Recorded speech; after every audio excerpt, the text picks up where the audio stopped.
D. Jamel Young, also known as Jamel Young, is a 36-year-old black man of trans experience, Army veteran, community leader, advocate, lover, also fighter.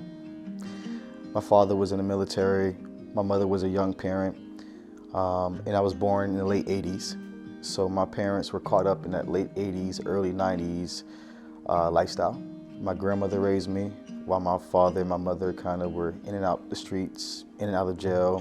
And I was the only child, so I had a lot of time with myself to really, just be with myself, be in my thoughts.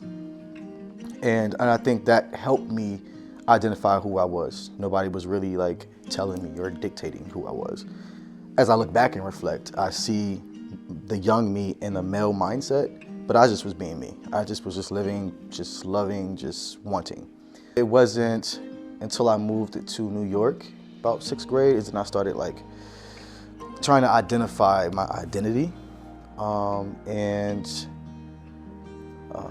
It wasn't really until I started dating females, and when they started really affirming my masculinity, that's when I stepped all the way into it. Sexual fluidity is basically sexuality being able to change over a period of time, through situations, just the freedom of your sexuality to be wide ranged. Me personally, I kind of identify as sexual fluid with preferences, because I know that essentially it's really about the person. It's really about my circumstances. Again, I prefer certain identities or certain situations, but I'm also a never say never person. My gender identity is trans man, trans masculine, man of trans experience. They're interchangeable.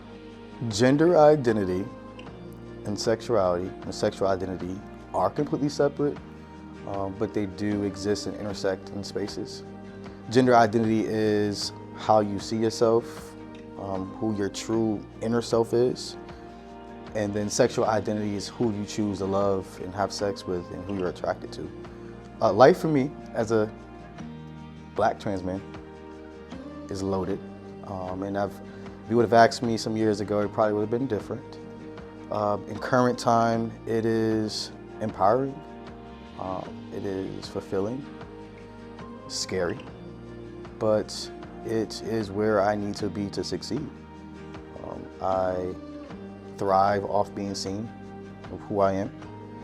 And so I guess the last word I'll leave with is seen. Trans masculine individuals express sexuality just like anybody else. End of the day, we are all human, no matter how we identify, and we all range in the things that we like and the things that we indulge. I think that the sexual health of trans masculine folks are impacted in this climate because most folks don't understand our walk and how diverse that could be. I think that there's a lot of stigma still on how we should be and live our lives that sometimes can limit how we show up. It could affect the way that we negotiate sex. It could affect the way that we want to be desired and the things we do to get that desirability. And I think a lot of times some guys are so focused on their transition that they forget about the sexual health part, especially if you have to identify or acknowledge parts of your body that you don't really identify with. So therefore, you might lack the resources, you might lack prevention tools, you might lack the knowledge. And a lot of times that can lead to the rise of our numbers. What's important to take away from contracting STIs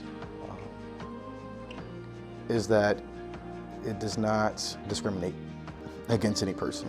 It does not belong to any group of folks, no identity, no sexual orientation. And that is really important to understand how these things are passed around or passed through. I know folks just think about condomless sex and that's it. When there are STIs you can get just from skin to skin contact.